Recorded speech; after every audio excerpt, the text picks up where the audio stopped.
ఒక ప్రశాంతమైన గ్రామంలో పచ్చని కొండలు బంగారు పొలాల మధ్య స్వీటీ అనే దయగల చిన్నారి నివసించేది. ఆమె నవ్వు చెట్లగుండా ప్రతిధ్వనించేది మరియు ఆమె హృదయం ఉదయపు గాలివలె సున్నితంగా ఉండేది. ఒక వర్షపు సాయంత్రం స్వీటీకి ఒక బలహీనమైన ఏడుపు వినిపించి అక్కడ ఒక బలహీనమైన వణుకుతున్న దూడ ఒంటరిగా పడి ఉంది. ఆ దృశ్యం చూసి ఆమె గుండె పగిలింది. స్వీటీ ఆ దూడను తన చిన్ని చేతులతో ఎత్తుకుని ఇంటికి తీసుకువెళ్ళింది.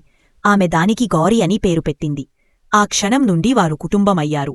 రోజులు నెలలుగా మారాయి. స్వీటీ గౌరీకి ఆహారం పెట్టింది, పొలాల్లో ఆమెతో ఆడుకుంది, నక్షత్రాల క్రింద జోలపాటలు పాడింది. గౌరీ తన కళ్లతో ప్రేమను తిరిగి పంచింది. కాని ఒకరోజు తీవ్రమైన జ్వరంలో బాగా అస్వస్థతకు లోనైంది. ఆమె మంచం మీద వాలిపోయి కదలకుండా పడి ఉంది.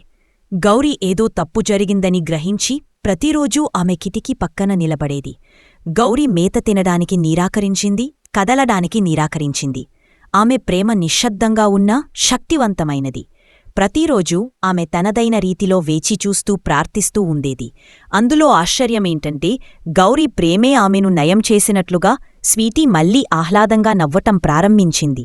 ఆమె మొట్టమొదటి నవ్వు గౌరీ కోసమే. ఇప్పటికీ విశ్వాసంతో ఆమె కిటికీ బయట ఎదురుచూస్తూ ఉన్న గౌరీ కోసం. అప్పటినుండి అవి ఎప్పుడూ విడిపోలేదు. ఒకటి 2 కాళ్లపై నడిచింది, మరొకటి 4 తాళ్లపై నడిచింది. కాని వాటి హృదయాలు ఒక్కటిగా కొట్టుకున్నాయి. నిష్కల్మషమైన ప్రేమబంధం శబ్దాలతో నిండిన ఈ ప్రపంచంలో స్వీటీ గౌరీ మనకు నిష్కల్మషమైన ప్రేమలోని నిశ్శబ్దమాయను చూపించారు. మాటలు లేని బంధం, హృదయంలో శాశ్వతంగా జీవించే బంధం.